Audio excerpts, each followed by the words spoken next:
In my previous videos, I tried to beat the first LittleBigPlanet story mode with the characters of the third game, respectively being Toggle and Oddsock. And following that tradition, here comes the last character beating LittleBigPlanet, which is none other than Swoop, the flying sackbird. Swoop's abilities are to literally fly, glide, and grab things just like Sackboy. He's most definitely the most broken and overpowered character in the franchise. Honestly, compared to Toggle, which beat almost the entire game with 18 out of 19 levels playable, and oddsock, which was the hardest one of all that came out with only 13 levels, Swoop made everything seem like a joke. So get ready because you are in for a treat. But before we get into that, to avoid confusion, let me explain some things. First of all, the reason why I'm able to play the first game story with LittleBigPlanet 3 characters is because before the famous server shut down, I had saved it on my moon. That way, with one simple edit, I switched between playable characters. Lastly, because 7 levels are impossible to open, I would have to skip them. And believe me, I have tried everything to play them. Anyways, now that that's gone, enjoy the video as it gets totally chaotic. Here comes the Adventures of Swoop, the Game Breaker. We start with the introduction, which is the most basic level, but also nostalgic at the same time. We start by flying into the sky where we immediately get blocked, not because the level is hard, but because Swoop literally breaks it. You see, you have to walk through the player sensor and I totally avoided that at first. Afterwards, after flying through the things which the developers definitely wouldn't want us to see, we can manage to finish the level in seconds. The first steps in the garden starts with Swoop rivaling the king's birds, which need I say, in what world do they even look like birds? I mean, just look at them. They deserve whatever Swoop is doing. Still, after messing around, we can go on and move literal clouds, and finally, the tradition of messing with Dumpty can continue even in this video. And yeah, Swoop shows no mercy. And would you look at that? Spider-Man has some rivalry from now on. Swoop not only breaks the physics of the game, but he literally causes multiverses. Just joking, by the way. I know it's because of the level design. Anyways, we can continue cracking both the Dumpties and move on to the next sections of the level, which we can finish with ease. The second level of the gardens is called Grab and Swing, and let me tell you, Swoop takes its meaning to a different level. And by that I mean he makes chaos everywhere, by grabbing the llamas or horses. We can make our way further into the level, and I even tried taking them to the clouds and moving them, but it appeared they were heavier than what Swoop could handle. Guess he needs to work out more. He has a long way to surpass Toggle, the weightlifting champion. After messing around for a bit, we can glide our way down to the scoreboard and end the level. If you have seen my previous videos, you would know that Skate to Victory was always a level that was impossible to finish because of the jetpack section. But who needs a jetpack when you have a flying companion like Swoop? For the first time, this level can be crossed with ease. We can start by flying around the spinning wheels and make our way into the jetpack section. And yes, after traumatizing Dumpty, we can safely and slowly grab the required things to open the gates of the castle. After entering, we can fly past most of the ghosts and finally go to mess with Dumpty for the last time. But before that, let's just exploit some of the level's secrets, like the prize bubbles in the sky. After dropping Dumpty and gliding down to see his final moments, we can move on to the next world of the game. The Savannah is a world which truly lets Swoop be the monster and overpowered character that he truly is. If you don't believe me, see it for yourselves. I mean, look at the way he broke the monkey's arm. And that's not all, as this level has to offer lots more. These are some of the moments in which Swoop literally destroys the entire ecosystem.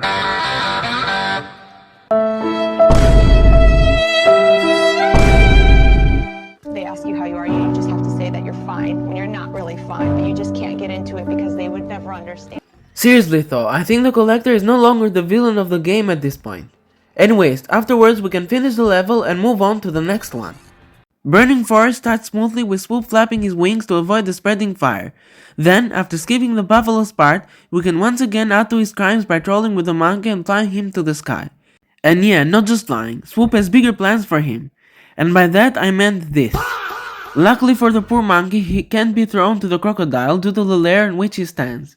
Then we can continue advancing through the remaining parts of the level and finally manage to end it in seconds. And for the first time, Meerkat Kingdom causes claustrophobia to Swoop because there is nowhere to fly, so he will need to do some walking. I guess it will help his chicken legs get stronger. Anyways, after the many sections like this one, we can manage to make our way into the Meerkat that definitely has some problems. And yeah, Swoop won't let that slide easily.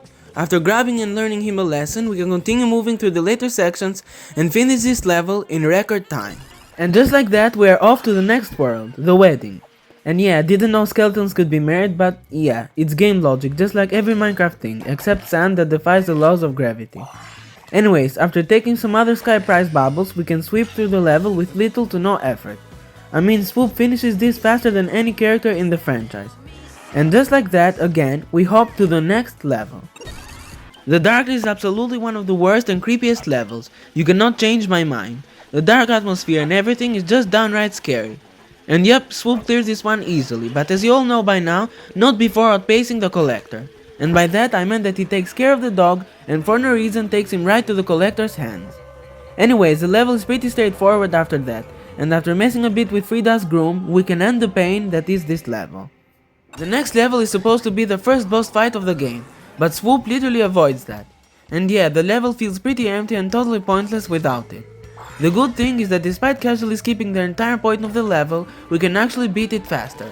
On the other hand, as you can see, the duo never reunites, so we can officially add Merge Distraction to Swoop's crimes. And yeah, after that we can move to the next world, the Canyons. Boomtown starts normal until we go to meet the cow. Compared to the other videos when the other two characters threw out of the cliff, Swoop takes her, let's say, to a different level. And yeah, Swoop's crimes in this video cannot be stopped at this point. I think there needs to be a sequel where Sackboy gathers the alliance to fight Swoop, as he literally is being the true villain of the game. Afterwards we can fly through the peaks of the canyons and skip a considerable amount of gameplay. Yes, even the terrible jetpack section. Then we can safely finish. Followed by the longest level of the game, the mines has us messing with Uncle Jalapeno. But let me say, Swoop definitely made this level 10 times easier, and due to his flight we could surely take on the obstacles of the level with great precision and efficiency. As you can see, after flying through most of the stuff that would usually be a total pain, we can continue making our way further into the level. Then we can glide our way down to the last parts left, and once again add another level finished in the list. Swoop is just that good. Serpent Shrine is a level that presents us with giant fiery snakes and lots of enemies, but the real Serpent, Swoop, absolutely beats everyone to the punch. Yep, he casually aura farms all the way with zero effort. I mean, what more can I say? He just makes everything look like a joke. Now I totally understand why he's introduced much later in the LittleBigPlanet franchise, and especially why he has the least amount of levels in the third game. He is unstoppable. After passing all the sections with ease, we can finally encounter Zapata, the main boss. And I don't want to spoil it, so see it for yourself.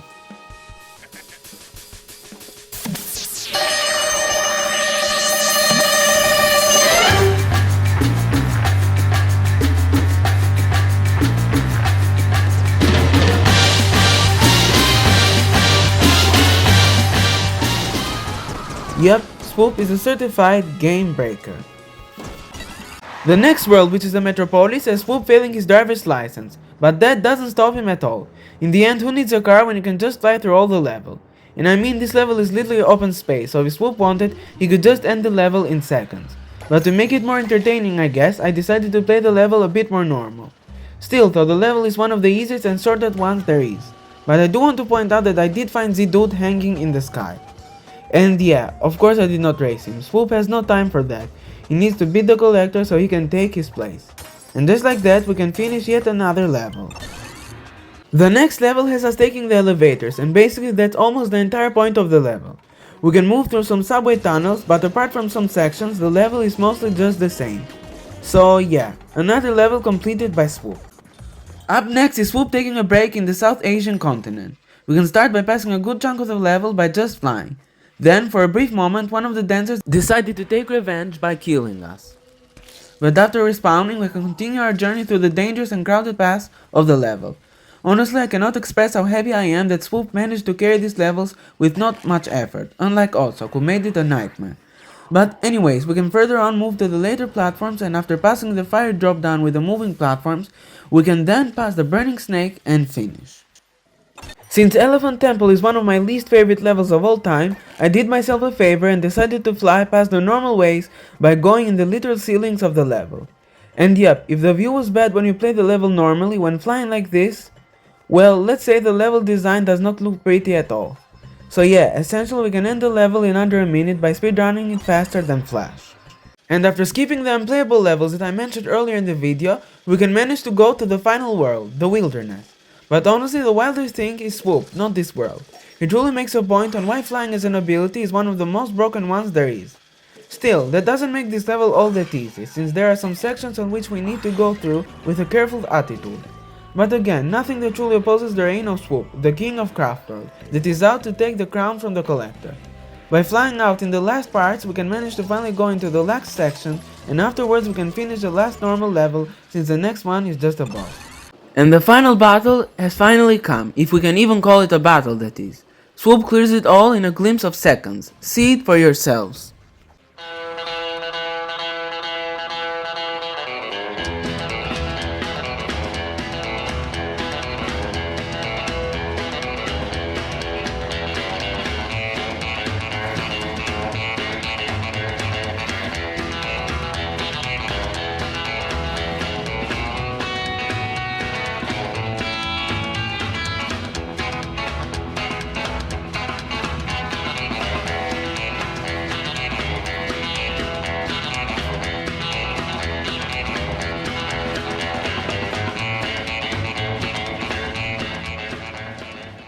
And that was all for today. Thank you so much for watching. Hope you all enjoyed it, and if so, support this channel by throwing a like and subscribe. This has been a great experience and challenge for me because beating the first game with the third game's characters was truly fascinating to say the least. But I'm not done with this kind of awesome videos, as I have some insane ones coming in the future, so stay tuned. See you all in the next one.